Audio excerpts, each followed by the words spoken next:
കടകംപള്ളിയിലെ ഭൂമി തട്ടിപ്പ് കേസ് ഹൈക്കോടതി CBIക്ക് വിട്ടെങ്കിലും ഭൂവുടമകളിൽ നിന്ന് കരം സ്വീകരിച്ചിരുന്നില്ല.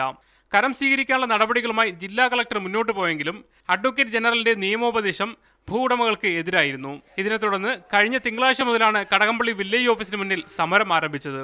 ആദ്യഘട്ട സമരത്തിന്റെ അവസാന ദിവസമായ ഇന്നാണ് VS സമരവേദിയിലെത്തിയത്. ആവേശത്തോടെ സമരക്കാർ VSനെ സ്വീകരിച്ചു.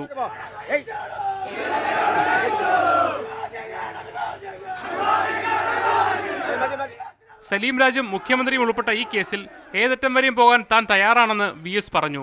വില്ലേജ് ഓഫീസിന്റെ മുമ്പിൽ സത്യാഗ്രഹം എന്നുള്ളത് മാറ്റി സാക്ഷാൽ ചാണ്ടിയുടെ ഓഫീസിന്റെ മുമ്പിലേക്ക് തന്നെ മാറ്റി നല്ലപോലെ തയ്യാറെടുത്തുകൊണ്ട് എപ്പോഴാന്ന് വെച്ചാൽ LDFന്റെ ഈ ഇവിടുത്തെ ഭൂസംരക്ഷണ സമിതിയുടെ നേതൃത്വത്തിൽ അത് സംബന്ധിച്ചുള്ള നേതൃത്വം നിങ്ങൾക്ക് നൽകും.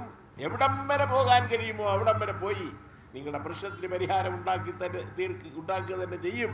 M. വിജയകുമാർ, കടകംപള്ളി സുരേന്ദ്രൻ തുടങ്ങിയവരും സംസാരിച്ചു. തുടർ പ്രതിഷേധ പരിപാടികൾക്ക് വരും ദിവസങ്ങളിൽ രൂപം നൽകാനാണ് കടകംപള്ളി ഭൂസംരക്ഷണ സമിതിയുടെ തീരുമാനം. മീഡിയ 1 തിരുവനന്തപുരം.